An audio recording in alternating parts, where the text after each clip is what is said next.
Assalamu alaikum, bonsoir, bonsoir.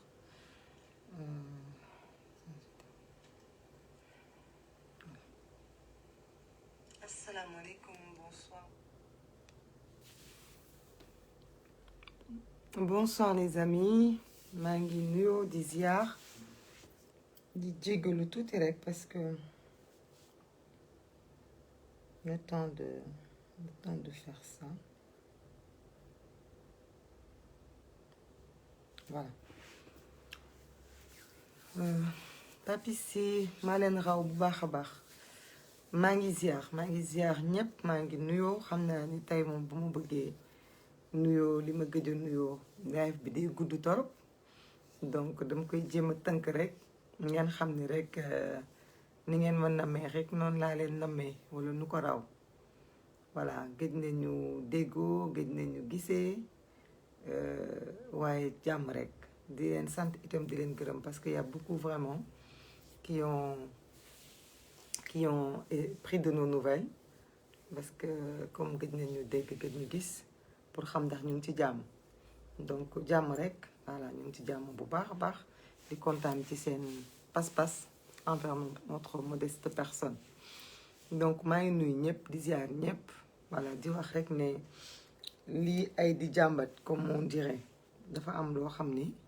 moo fi xew ci réew mi bi ñu gëjee giseeg léegi nekkuñu woon ci Facebook bi mais on était là ñu ngi woon ci dëkk bi nekk ci suuf di seet mbokk yi di seet am di jàmm yi di def les activités du terrain ak aussi prendre un peu de repos parce que année bi ça a été un peu éprouvant avec le Covid-19 là ak xale yeeg njaboot gi c'était pas facile mais alhamdulilah di mastawu ñi nga xam ni itam jamono yi ci Sénégal nelawatuñu ba yandoor parce que bare na ñoo xam ne depuis une semaine ou voire un peu plus même ñu ngi ci ay coono. J'espère que le volume est bon, hein? Dites-moi ce volume bi baaxee. Je vais augmenter. Je crois que là c'est mieux. Donc je crois que là c'est mieux, hein? Donc comme li ma doon wax depuis sànq rek mais leen ma tuuti ma jël écouteur bi parce que c'est un peu loin de moi donc xaar leen ma jël écouteur bi.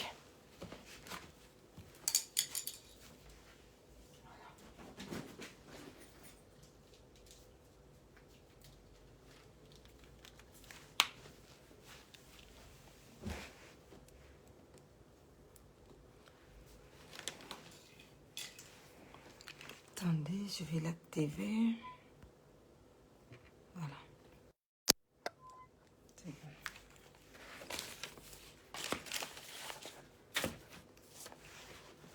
Donc, Momo, merci, Momo Sen. Donc, comme je disais tout à l'heure, j'espère que le son était bon. Je m'excuse un peu des aléas. Donc, comme li ma doon wax namoon naa leen lu bare vraiment ñu ngi ci jàmm. Di ñaan yàlla itam fekk leen yéen ñëpp ci jàmm di leen wax ni man ma aussi maa ngi ci jàmm bu baax di wax ne rek maa ngi profité di mastawu askanu Sénégal ñi nga xam ne jamono yi ñu ngi dund jafe-jafe yu metti par rapport ak inondation yi nga xam ne moom moo am ci àdduna bi plus précisément dal ci suñu kaw ñi nga xam ne nelawatuñu parce que ndox mi nangu na seen ay lal nangu seen ay kër ñu nekk ci jafe-jafe ñàkk seen alal jaaxle nekk ci tiis mais aussi ñi nga xam ni ñoom la seen ay mbokk ñàkk seen bakkan ñoom tamit ñu ngi leen di jaale bu baax a baax di leen mastawu parce que li ñu dund ren foog naa beneen métit bu ndaw waru ci woon mën a tegu waaye comme li ñuy baaxoo di wax rek taw moom nawet la yàlla mooy koy def moo koy wàccee du kenn koo xamante ne mën naa téye taw mi bu ko yàlla namee taw donc loolu lu ñu nangu ñun ñëpp la. Par contre comme niñ ko baaxoo di def ñun dañuy politique dañu décider aussi nekk ci opposition politique bi fi Covid bi lëmbee dañu weer ñu ñëpp suñuy gànnaay parce que comme li ñu wax rek bala nga naan naam ne fa bakkan dara ëpp ko solo nit ñi dund nekk ci jàmm moo gën loo gis ci àdduna kon bu fekkente ne ñu ngi gis nit ñi di ñàkk seen bakkan li ñu mën a def mooy wàccee ngànnaayu politique yi ñaanalante jël recul ñun suñu bopp ñaan toroxlu jaamu ci yàlla pour que mbas mi yàlla muccal ñu ci jële ko fi. donc loolu ba léegi ci tànk yooyu lañ nekkoon moo tax ngeen gëj ñu gis gëj ñu dégg waaye nag dafa am loo xam ni aussi suñu wareef la. suñu wareef mooy ñi nga xam ne dañ leen a fal jiital leen teg leen ci kanam boppu réew mi ki ci jiitu di président Macky Sall amaana lu bari mu fi am ñu di ko trouver ay excuses parce que bu ñu nee Covid bi moom defu ko bu ñu nee mbënn mi moom indiwul taw bi mais bu yëkkatee kàddoom nag def discours jàkkaarloog askan wi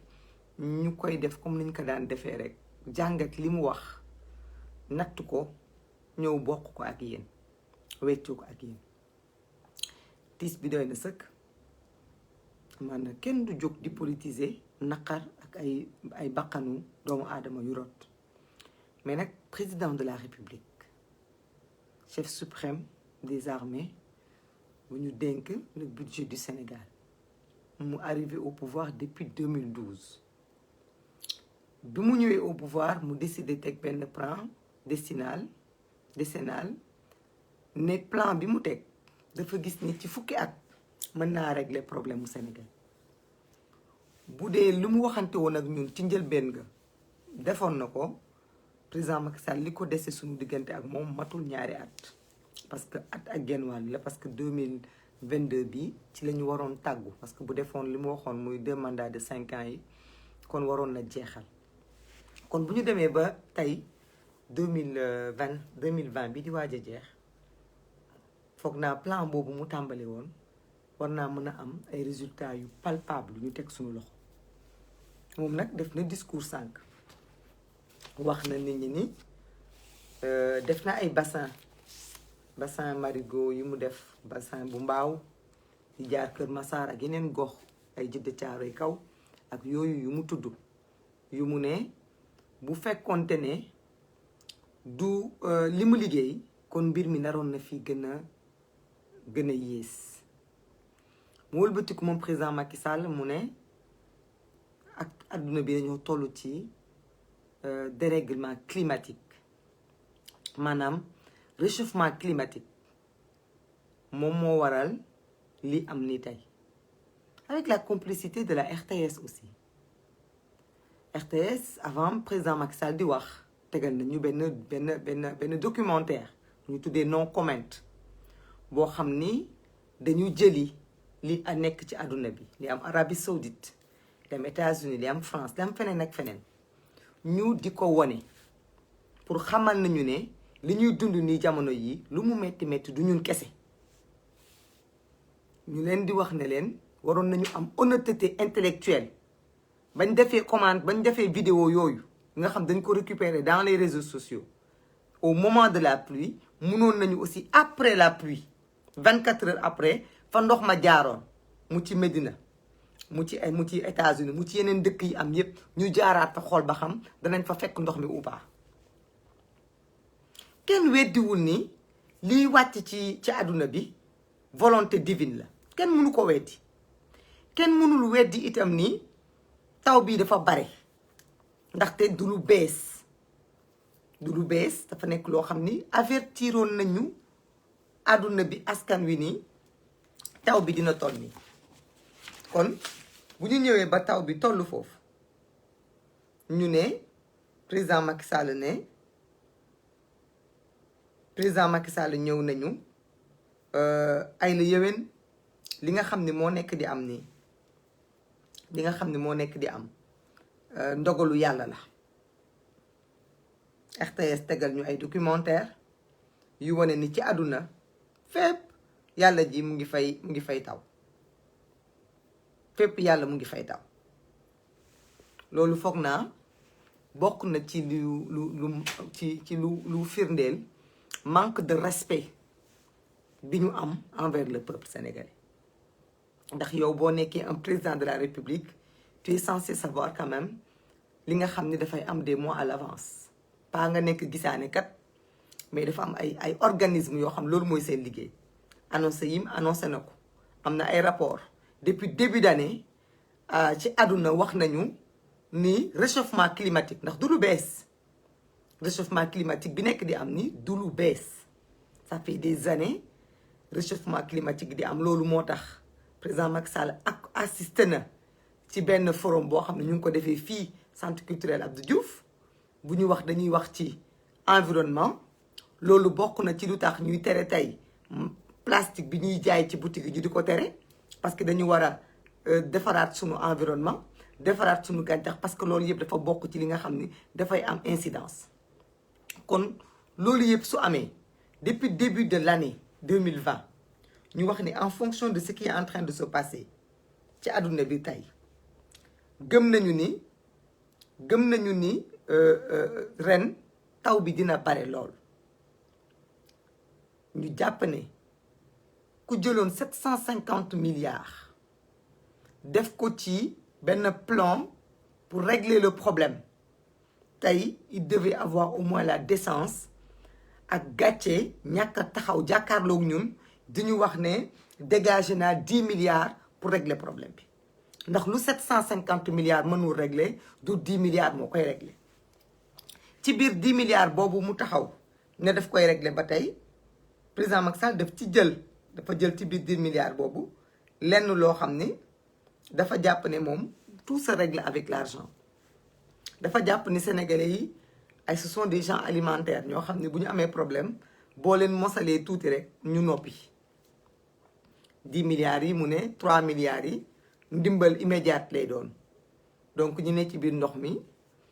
dinañ leen jàppale taxawu leen jëndal leen lu ñu lekk ay yére ki matelas dem na sax ba wax matelas voilà ay matelas ak yooyu taxawu leen 7 milliards yi ci des amaana moom mooy nekk lu ñuy jublul ci mbiru sapeur pompier yeeg yooyu donc mooy lu ñuy jëndee ay gasoil ak def ko ci ay motopompe ak ay produits phytosanitaires donc comme d'habitude on réagit on ne trouve pas de solution on s'attendait à ce que bu ñëwee taxaw jàkkaarloog ñun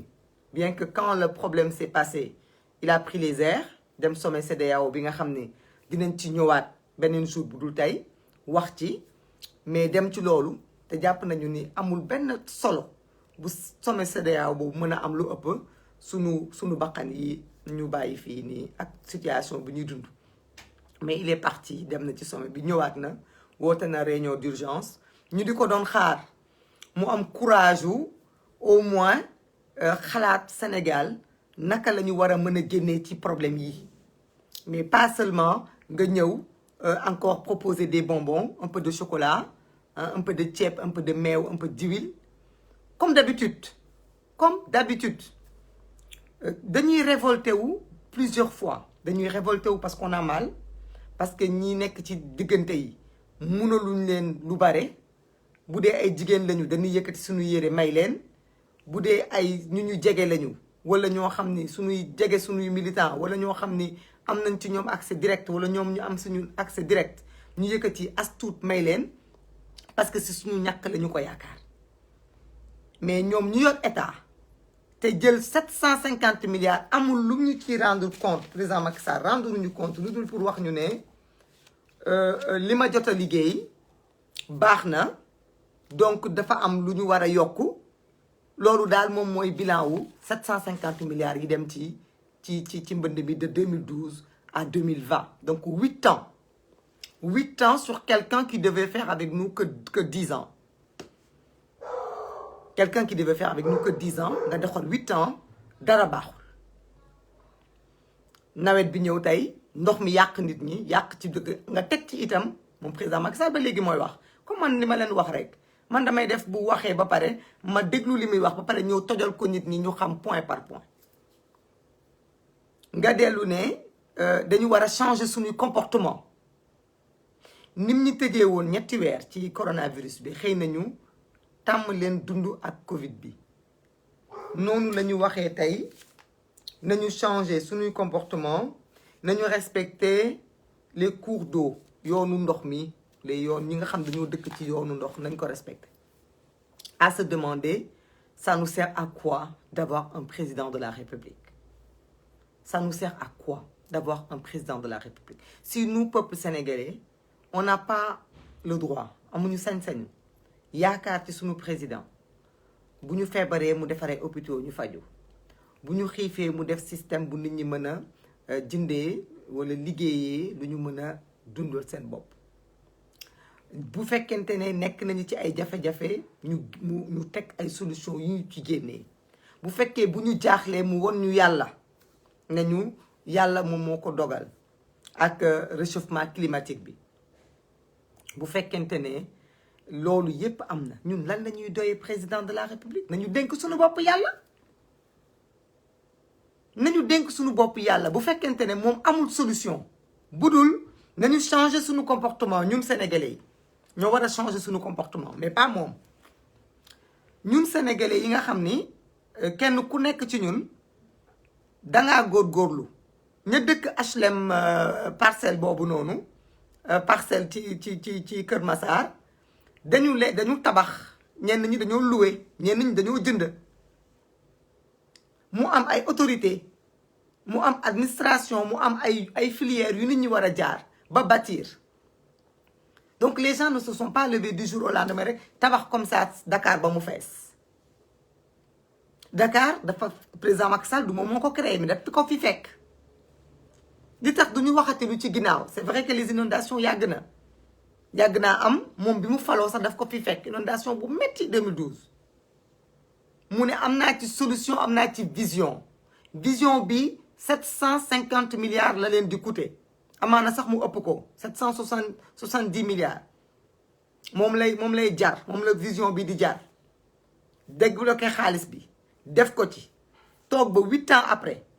je sais très bien lu tax ma ne 10 ans c'est par malheur ak par manque de respect de sa parole moo tax ñu nekk ak moom 12 ans et bu doon li jaar yoon rek 2 mandats de 5 ans moom la engagé woon donc 2012 bi muy wax waxu projet bi plan décennal bi 2 mandats de 5 ans la waroon def amaana par ay micmac ci la def ba mujjee ne benn mandat bi 7 ans la conseil constitutionnel mënuma ko wàññi beneen bi 5 ans donc li ñuy wax xam nañ ko bu baax Eva Guissé maa ngi lay ziar di remettre di leen féliciter ci initiative bi ngeen jël ci soutenir ñi nga xam ne ñoo nekk ci ndox mi di la wax dinaa la revenir sous peu pour def ci suma participation parce que da ngeen ñuy jàppale rek parce que mënuñoo dem fépp kon yéen en tant que ay jigéen nekk femme chic yéen a ngi ciy taxaw di ci liggéey lu am rek yéen a ngi taxaw jigéen ñi donc maa ngi encouragé ñëpp ñu ànd ak yéen ci activité boobu. donc ma dellu soit ci lu ma doon wax donc pendant 10 ans nga waroon def benn plan bi ay la yéwén tey yàlla ji ñëw na parce que yàlla moom mën ngaa fen ku ne mën ngaa nax ku ne mën ngaa nëbbatu ku ne mais kenn mënul nëbbatu yàlla xëy na yàlla moo leen doon xaar fii parce que bi ngeen jëlee suñu ay milliards def ko ci ay terres ne loolu mooy priorité pour le développement du Sénégal jël suñuy milliards def ko ci ay bus de transit ne loolu mooy priorité pour suñu réew jëm kanam bàyyi fi santé bàyyi fi lépp lu nga xamante ne moom mooy wér-gu-yaram ak sécurité yàlla dafa ñëw ak Covid-19 indiwu leen corona mais yàlla ba mu indee corona daf leen toroxal ndax dafa génnee seen ay manquement parce que bu ngeen jëloon xaalis def ko ci santé kon dinañ doon am un système un plan médical bu ñu mën a résister mais defu leen ko ci yàlla di ñëw taxaw tey itam alal ji ngeen waroon a jël def ko ci mbënn mii da ngeen ko jël sàkkal ko pexe sàcc ko toje ko comme d'habitude noonu ngeen def yàlla ji ñëw feeñal leen ndaxte bu ñu fàtte nag 2019 fàtte xeju fi 2019 ci le président Macky Sall def ci biir bilan wam bi muy laajaat Sénégalais yi jox leen ma sama ma jiite waat réew mi président Macky Sall dafa ni li ma fi jot a liggéey dafa vaar baa ngi fii xale yi di ko partagé ñoom Omar Gadiaga sama jarbaat yooyu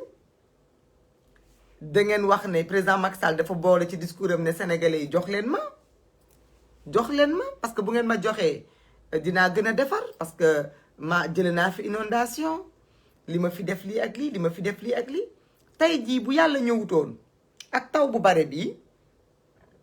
da ngeen naroon bàyyi ba 2022 wala 24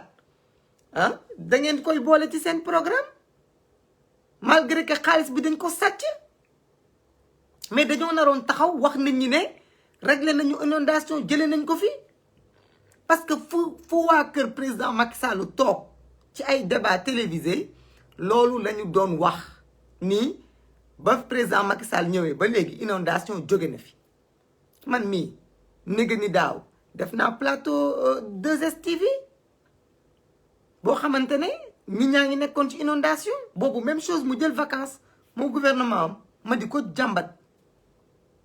te boobu ki ma jàkkaarloo woon mu ne ci moom dafa doon bàkku ne bu ñu waxantee dëgg rek ba ci benn chroniqueur sax boo xam ne loolu la gisoon ni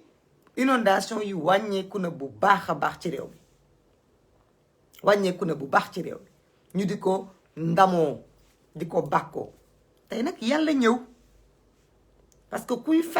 fen di fen ba yàlla décider la yow wàccee ci say fen mënoo wax leneen lu dul ndogalu yàlla la yàpp yàlla weesuwul loolu donc finalement qu'est-ce qu'on nous dit dérèglement climatique yi moom moo tax donc il faut apprendre à vivre avec l'eau il faut s'habituer parce que président Macky Sall nee na lii ñëw ci kanam kenn xamul lan la parce que le monde a changé donc amul benn solution moom bu mu mën a proposer pour voir naka la ñu mën a def ba problème yi ñu jóge ci une bonne fois pour toutes yan solution la ñu teg pour que Dakar quartier yi nga xam ni dañoo nekk yoonu ndox ñu yëkkati leen jële leen fa yóbbu leen yeneen zone ak quartier yi nga xamante ne dañoo nekk diggante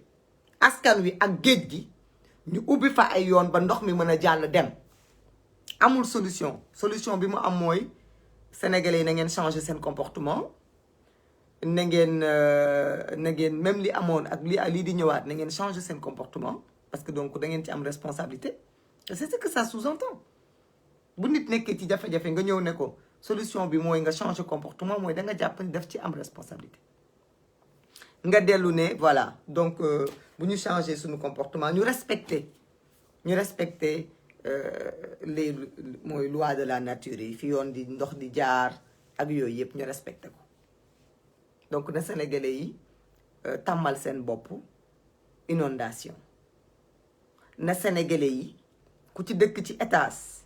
bu nawet mois de juin jotatee takkal sa bagage yëpp wut perméable boo ko yeew yóbbu ko ci kaw nga bàyyi rez-de-chaussée bi ku ci amul étage na nga jël say bagage ngeen wut ay bâche yu ngande ngeen cotiser ko ngeen yóbbu ko ca kaw terrasse ba ngeen teg ko fa ngeen xaar ndax président Macky Sall mënul lenn ci inondation bi lu mu mun mooy dina leen jëndal ceeb dina leen jëndal diwliñ dina leen jëndal matelas dina leen jëndal gasoil dina pomper parce que nee na il faut ñu pomper pour ñu éviter feebar yu mel ni choléra pas paludisme mais choléra pour ñu éviter feebar boobu dinañu pomper loolu mooy solution gouvernement bi face au problème bi ñu nekk di dund en tant que citoyen sénégalais kon nag ñun ñoo ci des itam ñun sénégalais yi ñoo ci des ñun sénégalais yi nga xamante ne bis bu ñu amee naqar ñu ne ñu yàlla moo ko dogal te pourtant yàlla fayeekuwul sunuy milliards salaire te pourtant yàlla détourné wul sunu xaalis yàlla dawalul sunuy 4x4 ñoom ñooy fayeeku milliards yi ñoom ñooy détourné xaalis bi ñoom ñoo nekk les privilégiés mais bu ñu amee jaaxle ñu ne ñu ñaan leen jàkkaarloo leen ak yàlla wax leen ko seen jafe-jafe ndax que ndogalu yàlla la kon nag ñun ñoo war a taxaw seetluwaat suñu bopp xool ba xam dañuy nangu loolu li ñu gën a metti mooy boo xoolee nit ñi jafe-jafe yi ñu am ak ni ñu ci taxawoo da ngay gis ne ñu ngi jooy ñu ngi jàmba da ngay gis sax ñuy ñaan wàllu ak ñuy ñaan dimbal malgré que ñooñu ci ay jafe-jafe lañ nekk ñooñu dañoo dese xam ba tey ñoom ñooy ñan askanu Sénégal dafa dese xam ba tey moom mooy kan un pays bu tudd Sénégal nekk bokk ci pays yu gën a ndóol ci àdduna nga am ay dirigeants yuy fayee ko ay milliards ci sa ndodd ñooñu waroo leen ñaan dimbal danga leen war a exiger ñu liggéeyal la exigence la devoir la du looy saraxu du looy ñaan du loo xamante ne danga koy taxaw di ko yërmande non non parce que ba ëpp ñëwuñ la ci réew mi amul lenn loo xamante ne tax na ñun toog foofu lu dul pour liggéeyal la waaye ñun ñooy askan wi nga xam ni bu ñu nekkee ci jafe-jafe ndox ñu ñëw may la ceeb may la diwlin nga jàpp ni dimbale nañ la loolu itam bokk na ci taxawaay bu ñu war a xoolaat suñu bopp bu ñu war a xoolaat suñu bopp nangu nañu lool nangu nañu lool te nag gis nga respect nit da koy maye mais respect itam nit da koy sàkkul boppam nit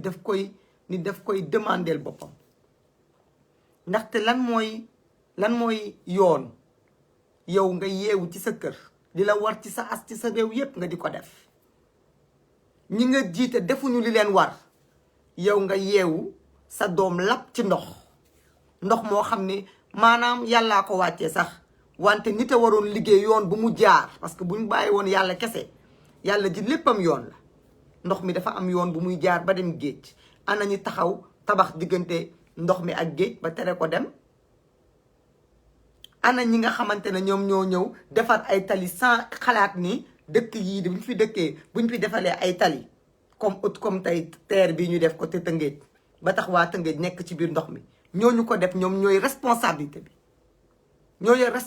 bi wante bu fekkente ne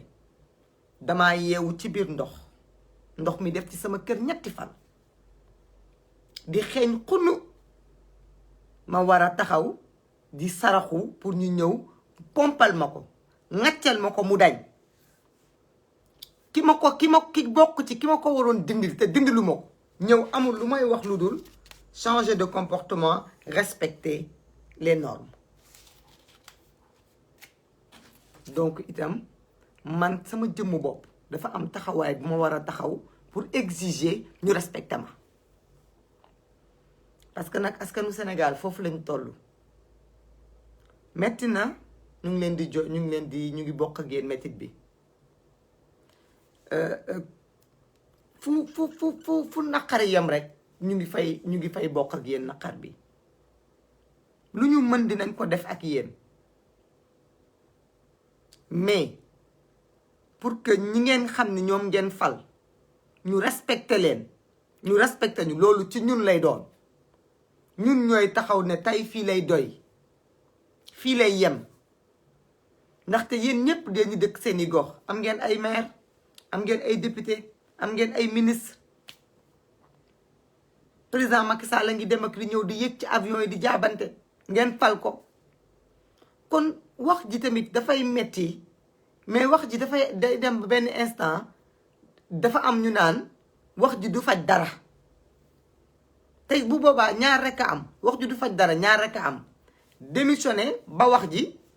wala wa ilaa defi leneen mooy jóg taxaw fippu dafa jot waru leen xaar ku leen woo ci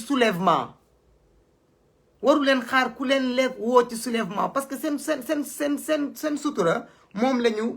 xawi lan la peuple sénégalais bi di xaar pour exiger ñi mu jiital ñu respecté ko lan du feebar du faju du lekk du dara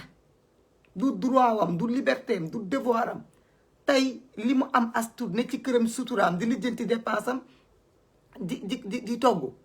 ndox mi ñëw nekk ci biir këram munu ko génnee ñi nga xam ni ñoom ñoo ko jiite ne ko yàlla ji dérèglement climatique la adduna bi yépp la di joxe exemple Makka alhamdulilah bi Makka ndox mi duggee foofu parce que yàlla fépp la nekk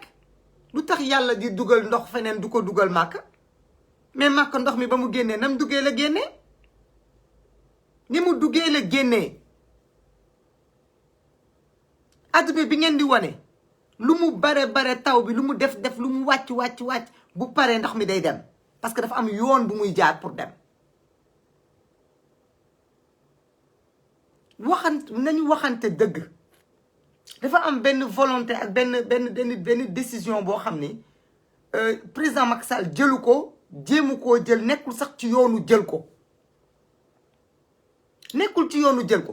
parce que problème mu inondation yi li koy régler du rek tibb sa ay moto pompe di pomper non du rek loolu dafa am quartier yoo xamante ne dañu jàpp ne ndox mi géej bi la war a dem ndox mi yëpp géej la war a dem te loolu sax dañu war a commencer di réfléchir autrement bu fekkee rek dañu logique ak li muy wax ndax lu tax bu ñu nee ndox mi géej la war a dem yow nga ne dérèglement climatique dafa am géej gi dafay fees taw bi su bëree di wàcce ci ndox mi géej gi dafay fees géej gi am na ni muy feesee dëkk yi ne ci wetu géej gi ñoom ñooy njëkk a am problème parce que liñ liggéeyoon pour verser ci ndox mi ci géej gi retour la ñuy mujjee am géej gi mooy mujjee ñëw ball ci seen biir ay dëkk seen biir ay kër loolu la ñuy wax ball tey boo demee Ndar boo demee Tëngéej boo demee dëkk yu bëri dafay ball ndoxu géej gi mooy ñëw nappe phréatique bi mooy yéeg loolu jarul xam-xam jarul jàng ñépp ko xam ndox mi sa Dakar yëpp mënoo ko jëlandoo tuur ko géej mënul nekk géej gi attanul loolu parce que géej gi moment bi muy taw géej gi dafay fees niveau d'eau bi day jóg li may wax nii am naa 2 fois may am inondation 2 fois 2008 ak 2012 te ci quartier yu bakkane yi nga yaakaar ne ñoo gën a jege géej ba ci Almadies gi dañuy inondé wu nappe phréatique bi day yéeg boo amul étanchéité au sol day dugg ba ci sa biir salle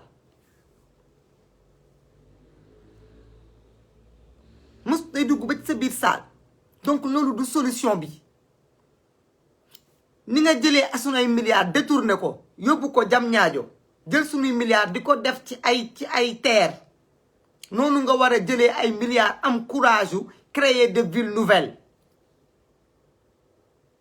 il faut déplacer des quartiers loolu mooy la solution amul beneen solution dafa am quartier yoo xam ne au Sénégal obligatoirement à Dakar bu ñu bëggee régler le problème de l'inondation dafa am quartier yoo xamante ne dafay jóg te loolu suñu techniciens yi xam nañu yan quartier la parce que yoon dafa am ndox mi dafa am yoonam dafa am yoon naturel boo xamante ne fa lay jaar pour dem à la mer yoon boobu soo ko bouché tous les quartiers qui sont ci yoon boobu am na ci quartier yoo xamante ne mënuñu fa rester parce que dafa baa bu mu ëpp peut-être y a des quartiers à hauteur yoo xam ne mën nañ defal canalisation drainer ndox mi mais dafa am quartier yoo xamante ne dañu suufee bu ñu nekkee au-dessous du niveau d'eau forcément milliards yoo fa mënti def ndox bi su baree dañuy nekk sous les eaux loolu nag pour nga def ko dangay am yéene liggéeyal Sénégal te yàlla rek tax mais pour nga def ko itam askan bi ngay liggéeyal dalay won lan mooy priorité ndax su ma nekkee ci biir ndox am naqar ñàkk suma bakkan samay mbokk ñàkk seen bakkan ma ñàkk suma alal xaaruma nga naan ma 3 milliards dinañ ko jël pour jàppalee leen ko yéen ñi mbënd mi sonal 3 milliards nga diviser ko par combien d'endroits parce que Sénégal fépp am problème du Dakar kese fépp am problème nan ngay diviser ces 3 milliards là encore une fois mu ñëw indilaat ñu encore des calculs pécuniaires ay kii mooy am dërëm kee mooy am fukki dërëm kee mooy am ñaar fukki et puis ces petits voleurs de la République là nar a taxawaat encore profito parce qu'il dit que dafa nar a jaar ci maire yi jaar ci collectivité yi bu ko defee tous les petits voleurs toog ñun am nañu lu ñu metti parce que li tax ñu am lu ñu metti mooy dañu nekk un peuple boo xam ne depuis xaw ma combien d'années dañuy taxaw daan dañu bëgg liberté soxlawuñu tubaab yi dañu nangam te ñun ci suñu jëmm bopp képp ku ñu dénk responsabilité dénkuñu ñetti dërëm ñu sàcc ñaar dërëm yi ci la ñu dëkk ñu mën a dem ba détourner xaalisu Covid 19 force Covid bi ñu ko mën a détourner ba tey nanguwuñu rendre ay compte kooku lu mu bàyyi leneen da ko gisul lu mu bàyyi leneen da ko gisul après on s'étonne lan moo tax réew mi du dem lan moo tax du ñu développé lan moo tax lii lan moo tax laa keroog bu ñu bàyyee sàcc as tuut réew mi dina dem ndax foo am marché wu 100 milliards joxe ko fa ñu sàcc 80 milliards bu doon sàcc genn wàll gi di def genn wàll gi sax mu tane mais duñ ko def lépp la ñuy sàcc. ay solution mu ngi fi Ahmed Diop ay solution mu ngi fi on peut trouver des solutions mais il faut que ce soit des solutions courageuses des solutions salutaires bu dee dañu bëgg a xalaat l'avenir parce que l'avenir de ce pays-là se construit maintenant duñu toog rek lu ñëw ñu def réaction après la mort réaction après la mort ci la ñu bëgg a dëkk ba kañ ci la ñu bëgg a dëkk ba kañ léegi dinañ dem président Macky Sall dina sol ay bot wutal leen ko bot yu ko jot ak yére taw parce que suba ak gannaaw suba ak gannaawaat suba dañuy wax ne dafay taw xëy na moom moo xamul moom moo yëgul ni yàlla ji dina doon taw mais am na ñoo xam ne loolu seen njàng la jàng nañu ba ñu waxal leen ni yan bis mooy taw moom kay moo ko yëgul moom mi ñu def jiitu réew te xamul lu xew ci réew mi mais am na ñoo xam ne jàng nañu ba ñu wax leen yan bis la war a taw ak naka lay tawee ndax loolu moo tax météo am te ñu ngi def ay rapport di ko jox ñu ngi def ay rapport di ko jox nee nañ ko boo moytuwul fan yii di ñëw ay bis la yuy taw kon na préparé buy dem ca ndox ma na sol yëre taw parce que gouverner c'est prévoir gouverner c'est prévoir gouverner c'est pas seulement toog fi di xaar ba lépp ne këtt na jonn nga jóg taxaw di xool encore foo taf yëngal biñ fi ñëwee ba léegi taf yëngal mais ñun amuñu chance ñun kañ la ñuy am chance ñun Sénégal kañ la ñuy am chance man li ma yaakaar ak li ma bëgg ak li tax may yëkkati suma dënn man jàpp ma ni wax bi amul njëriñ parce que ay nit lay waxal yu am bopp yuy jottalante di jottalante te parce que itam damay déglu ci nit ñooñu pour xoolaat suma doxalin kon jàpp naa ni ñi may déglu dinañu déglu ci sumay wax tamit pour defaraat seen toogaay damay ñaan yàlla bis ma sa ñëw ñun sénégalais yi ñu am fulla am fayda mat suñu taxawaay imposer suñu ay njiit li gën ci ñun 3 milliards yooyu ñuy waaj a jël pour di leen ko sarax lu ngeen koy doyee bañ leen ko parce que bu ngeen ko accepté mooy accepté ngeen li ñuy def chaque année rek mooy chaque année ñu ñëw fekk problème am ñu teg ci benn solution taf yëngal bàyyi ci leen ba déwén ñu ñëwaat te fu ngeen gisee 3 milliards bala ngeen ci jot 2 milliards danañ ko sàcc 1 milliard mooy egg si yéen bu ngeen amee sens ba am sens bala ngeen di toog seen biir kër yi di xaar ñoom ñu fekk leen fa kenn si yéen ku nekk am ngeen ay élu génn leen ci seen biir kër yi ngeen dem fekk leen fi ngeen leen war a fekk xam ngeen fi ñu ne ngeen demander leen ay compte ngeen exiger leen ñu respecter leen parce que du ngeen ay kaña du ngeen ay mbott ba war a dugg dënd ci biir ndox c'est inadmissible waruñu accepter loolu waruñu accepter mën nañu comprendre ndox mi wàcc bare na mais la moindre des choses bu ndox mi wàccee bare na li ñu mën a exiger mooy ci ëllëg sa nañu dindi ndox mi mu génn loolu mooy li ñu war a exiger ndox mi wàcc mënu leen ci dara mais bu mu des ci suñu tànk yi mais non ndox mi day wàcc suñu kaw nekk ak ñun 2 fan ba 1 semaine ñu ne ci biir ndox mi xasaw xunn da ngay gis ndox mu verte foo gis eau stagnante xam nga ne am na fa ay jours nga bëgg a yeewu ci biir ndox moom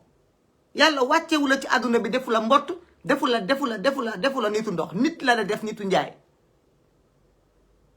nga di accepter loolu am na ñoo xamante ne sax dem leen sax ba def ko ay kaf ci biir ndox moomu ñuy dund ak moom di ci mariage ki ngénte kon c'est normal uude nu mu lay gisee noonu la lay awalee du ci président Macky Sall kese mais fekk askan wi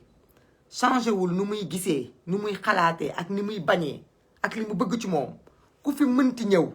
boo amee possibilité def nii ngay def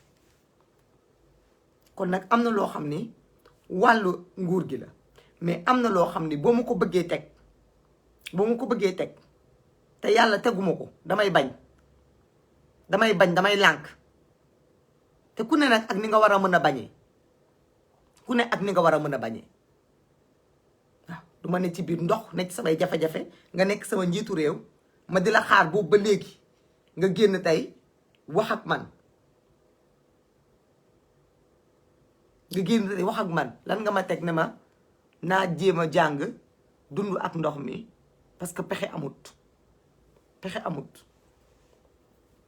ndax lii di ñëw dëgg suba ak gannaaw suba ak dem bay wax sax ne bu njëkk ay États-Unis ñoo doon am ay problème mu ndox te nee nañu mbir maa ngi changé dérèglement climatique gi doon am jëm côté ouest léegi day ñëw Afrique nga ne loolu bu dalee suñu kaw ñun xamuñu fu ñu jëm ça veut dire que yow décidé woo def lenn pour génnee ñu ci ay problèmes yii di ñëw ça veut dire que yow benn tuuti rek est-ce que kii problème climatique yooyu su amoon dal suñu kaw dañuy dee ba jeex après yow sa yoon nekku ci loolu noonu nga ko gisee léegi nag que chacun prenne ses responsabilités est-ce que ñu jël ay responsabilités ndaxte lii bu ko kenn doon tegee ñun ñëpp ñu teggil leen ko metti na yërëmtulu na c'est inadmissible ci corona bi ci nawet bi ci xale yi dem examen ci école bi di waaj a ubbi nit ñi nekk ci jafe-jafe yu mel ni mais nag yéen rekk ci mën a génnee seen bopp yéen rekk ci mën a taxawaay bu tax nañ leen doon jàppee ñu dakk di leen ko jàppee bu ma la falee nga doon suma mère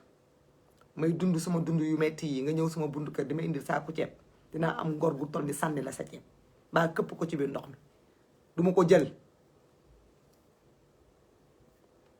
waaye ku leen fekk ngeen di rang sa ceeb ba fekk leen ngeen di rang ca meew ya fekk leen ngeen di rang ca matlaaya te amu leen sax fu ngeen ko teg fan ngeen koy teg président Macky Sall dina jëndal matelas bu leen ko jëndalee fu ngeen koy teg ci biir ndox mi ngeen koy teg mais bañ leen ko kenn mënu leen ko bañal nag kenn mënu leen ko bañal li weesu mën nañ ko bañ a waxaat ñu wax li ci avenir li ci kanam gis naa ay nit ñuy wax ñun président Macky Sall yow fii 100% nga fi am waaye rëccu nañ ko dañu ne rëccu dafa war a wees ci ay gor du rëccu benn yoon ñaari yoon def nañ leen ko benn yoon premier mandat def leen ko ñaari yoon léegi nag jeex na bu ñu ñëwee ci seen biir kër yi di leen indil seen yooyu ñu leen di sarax bañ leen ko won leen ni soxlawu leen loolu mais su ngeen demee ñu leen di tuuse ay ceeb ak diwlin ak yooyu ngeen koy daw di ko course di ko jël mais ñu ne loolu ngeen yel lool kañ leen di respecté loolu duñ ma ko def man duñ ko def suma moroom kon ñu koy def waruñu ko nangu parce que bu ngeen jooyee ñun ñu jooy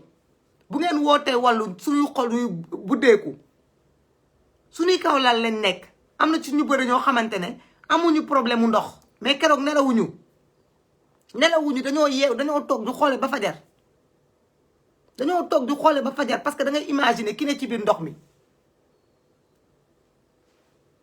kon nag su fekkente ne yéen ñi nga xam ne yéen a nekk jafe-jafe yu metti yooyu yéen a war a refuser loolu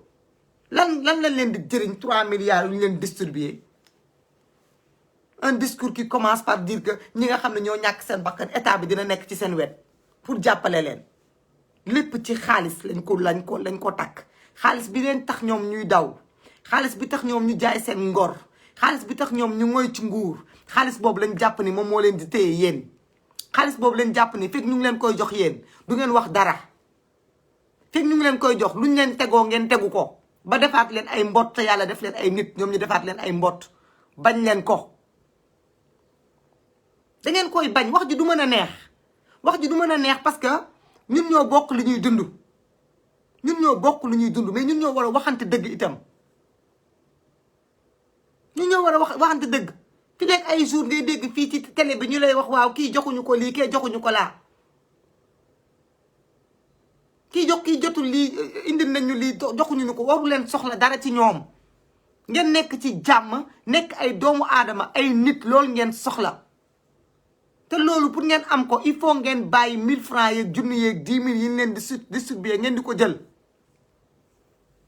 il faut ngeen bàyyi loolu fekk ñëwuñu ci yéen ngeen gedd ne soxlawu leen du ngeen dem te ñoom tamit du ñu changé ni ñuy doxalee ak yéen parce que dañ naan de toute façon coow li ku leen jox ñu jël. Il faut ñu arrêter loolu parce que tu vois carrément que dans le discours tout le discours est centré autour de l'argent. Tout le discours est censé autour de l'argent. Les conditions, on va vous assister, on va donner ci, on va acheter des matelas, on va acheter ci, on va acheter ça. Tout le discours est concentré sur ça. Parce que respectez-vous nous. Respectez-vous nous. Bu ñu commencé naan ñu adduna bi yëpp dafa taw. Am na dëkk yu ñu cité yoo xamante ne ñun li ñuy fayeeku ci ay milliards ñun suñu ay ministres ak suñu dirigeants ñooñu amuñu ko.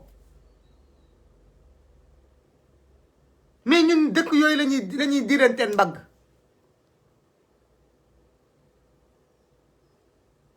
bu fekkonte ne yàlla moom mooy tegee problème moom mooy tegee solution kon lan la ñuy doyee ñoom gouvernant ñu nekk suñu kanam lu ñu leen di doyee dëkk boo xam ne itam kenn du jël responsabilité à part les sapeurs-pompiers yu ñuy remercier di leen féliciter gisuñu keneen ku jël responsabilité tu as l'impression que kenn nekku fi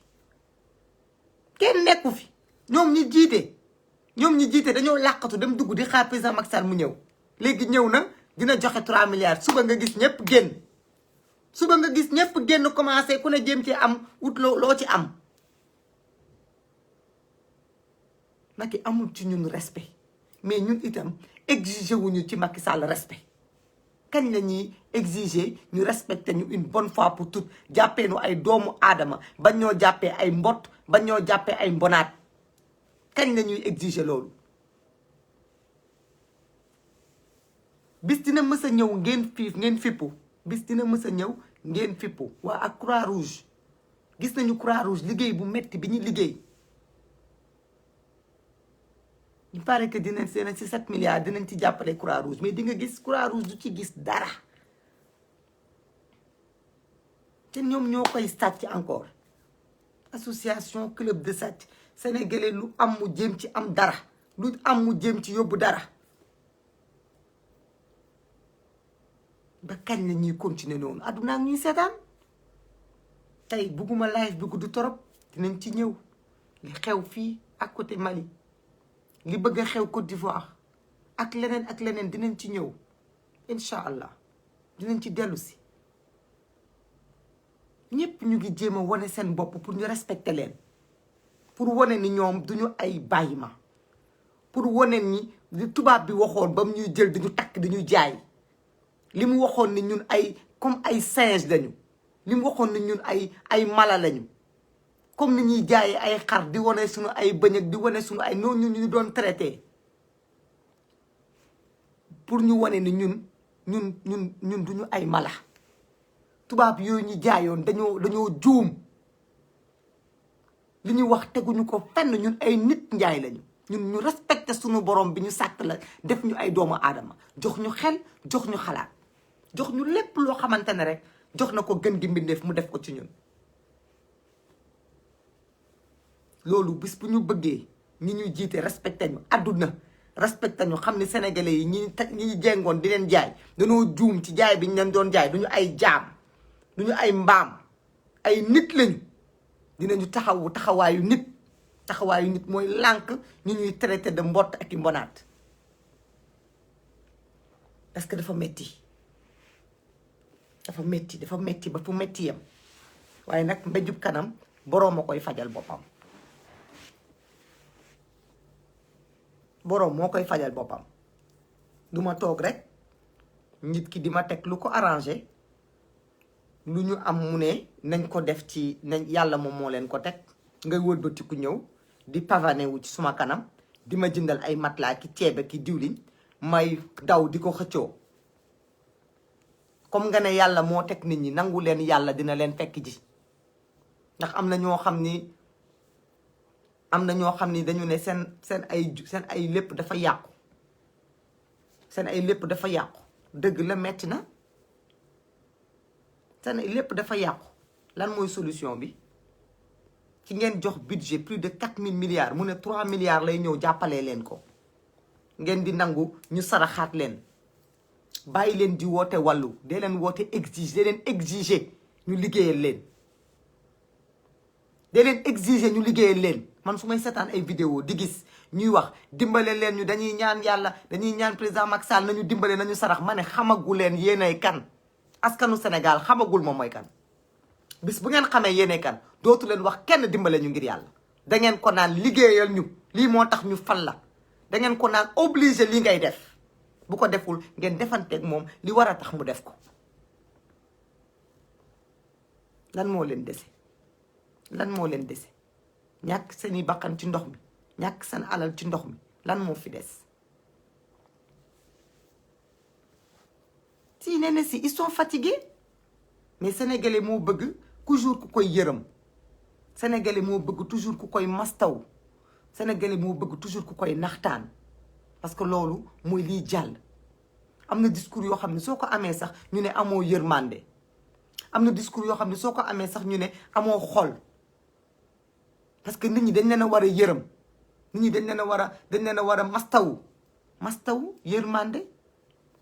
ba kañ ñi ngeen di bëgg ñun ñii ñoo leen war a yërëm waaw parce que ñun fayu leen ñu suñuy xol lañu am rek ak suñu baax di bokk ak yéen naqar wi mais ñi nga xam ne da ngeen leen di fay ñooñu pour ñu liggéeyal leen moo tax ñooñu da ngeen leen war a imposer ñu liggéeyal leen bu ñu leen liggéeyalul ngeen jëlee leen fii mais pendant ce temps là ñu leen di fatt ci seeni nopp yi ay waxu troisième mandat ay waxu patati ay waxu patata ngeen topp ci loolu alors que yéen dund sax munu leen koo xam fan ngeen di yem maa ngi koy bàyyi ci seen loxo maa ngi koy bàyyi ci loxo Sénégalais yi lii moom fii rek lay yem Sénégalais yi ñi ne ci biir ndox yi fii nag la leen di respecté wala ñu jaar fi dootuñu leen respecté ba faw ndax li ngeen dund jamono yii guddi yii paase metti gëmu metti ñii jooy ñii jaaxle ñii ku ne du la dat leen bu ngeen nangoo solution bi pour régler problème boobu mooy ñu jëndal leen ay matelas ak i ceeb ak i diwlin di leen ko distribuer ci jamono jii ngeen di ko nangu kon ñii dootuñu leen nangu respecté te du ñii kese de adduna moo ñuy xool adduna moo ñu du respecté léegi nag dafa jot ngeen exiger des autorités ñu liggéey une bonne fois pour toutes ñi nga xam ne seeni maire defuñu dara ngeen sànni leen ca xaj président ci boppam ngeen dem réclamer ko seen devoir parce que dafa war a liggéey looloo tax ngeen fal ko dès demain war ngeen def ay manifestations pour fustiger ce discours là irresponsable et irrespectueux discours bii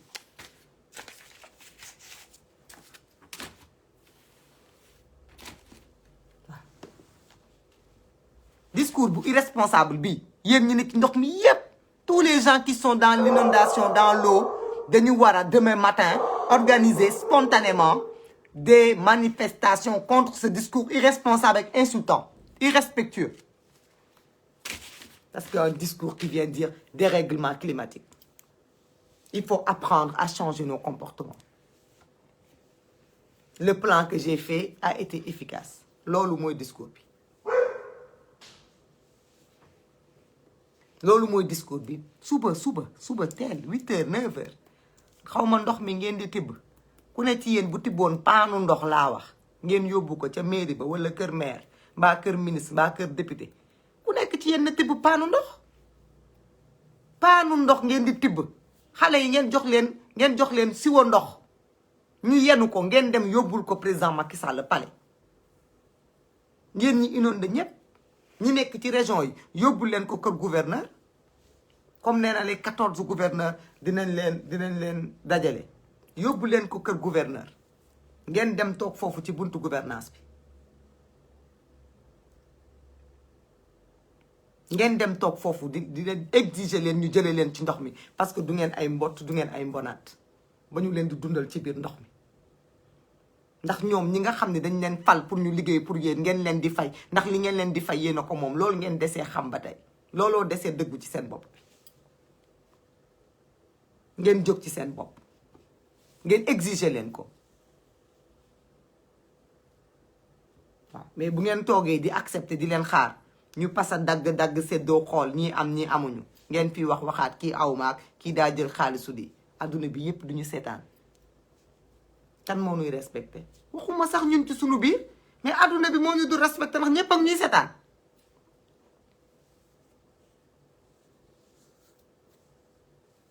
adduna bi yépp ak ñuy seetaan tey loolu laa bëggoon wax ci mbir mi di leen xamal ne leen gëj maa gis taxul ma bàyyi ndax bàyyi mënta nekk ndax nit du bàyyi boppam te sénégalais dañu bokk ci man mënuma leen bàyyi li seen jafe-jafe boobu ba léegi xam naa ko maa ngi ci itam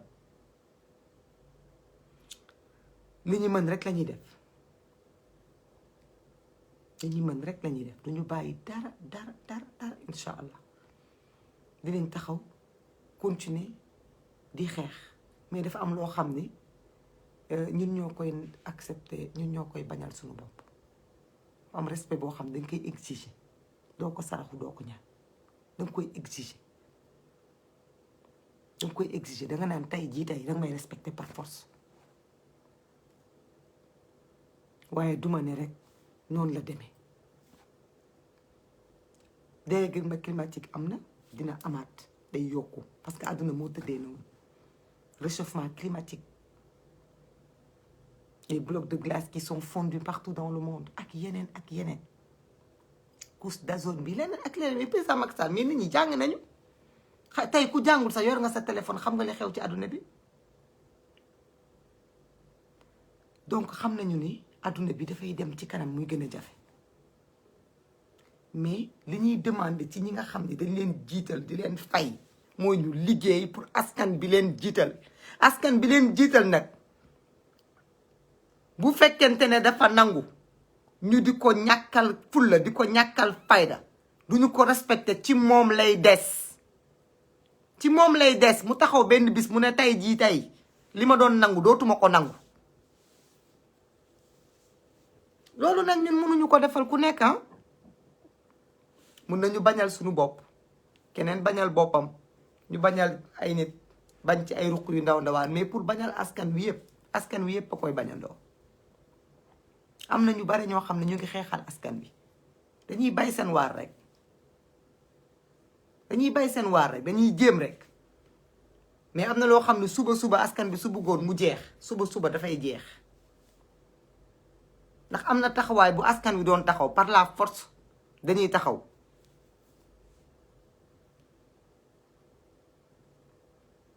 dinañ ci waxaat nag dinaa ñëw ci fii léegi suba gannaaw suba dinaa ñëw ci live adduna bi ni mu tëddee lan moo war a nekk suñuy habitude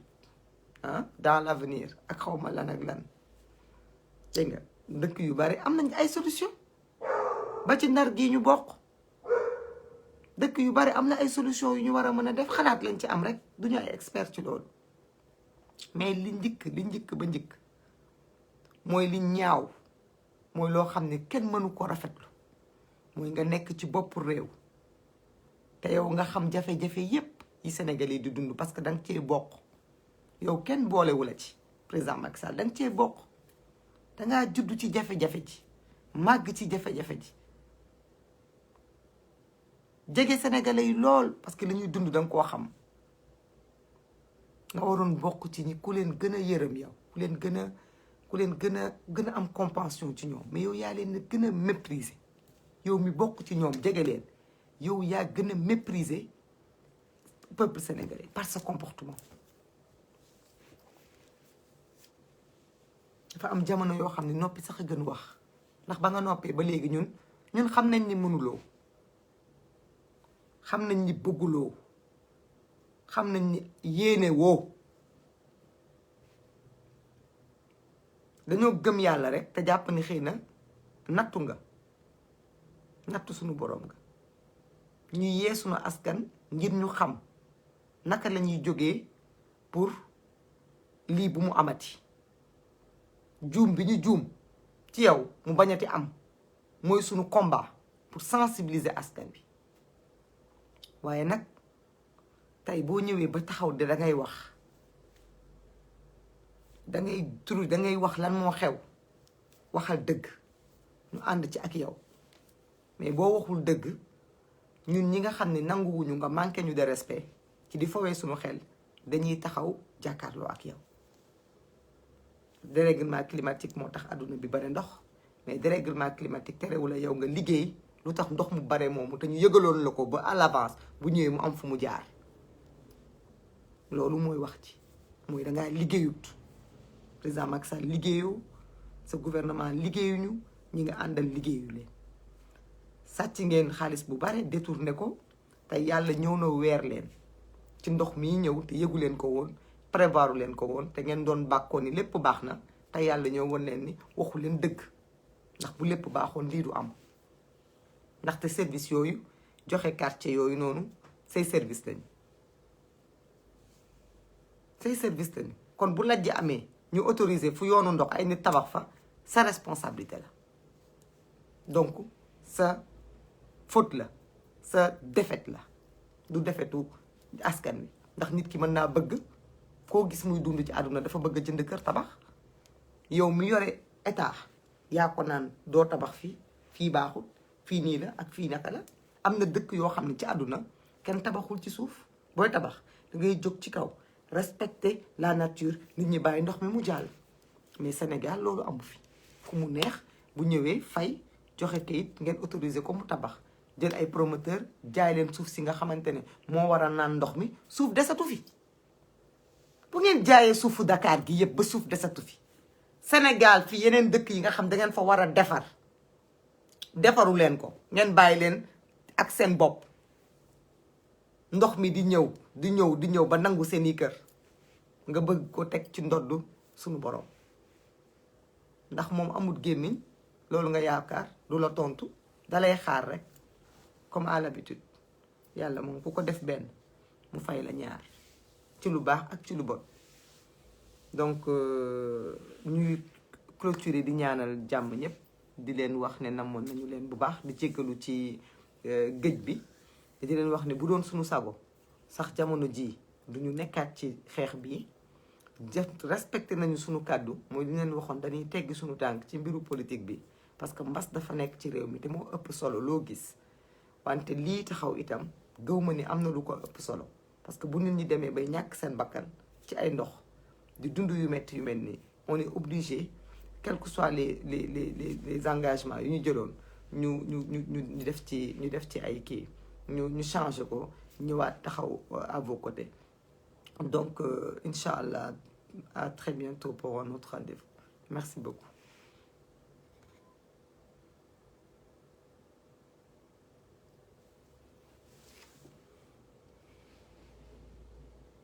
Merci Fatou, merci beaucoup. Moustapha Amar aussi maa ngi lay remercier bu baax.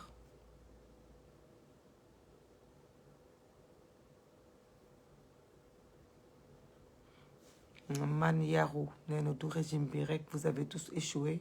ak PS je sais pas de quoi tu parles j'ai jamais été de quoi régime donc su ma yoon nekkul ci loolu nga wax Man Yarou xaw ma noonu nga tudd. Donc c'est juste pour répondre à quelques questions parce qu'il y en a déjà qui font toujours exprès di boole nit ñi ci li ñu bokkul. Assane Ba maa ngi lay ziar Pape Fall ziar naa la donc juste me tontu quelques messages hein, parce que je vois que les gens font le maximum pour bind. Pape Morkan non Inch'Allah on va pas se résigner. Sidi Sané waa loolu la askan wi moom dañoo war a taxaw quoi am na loo xam ne ñoom ñoo ko war a laaj.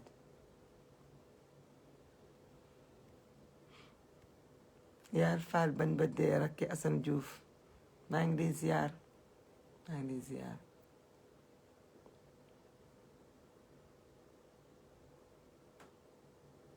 voilà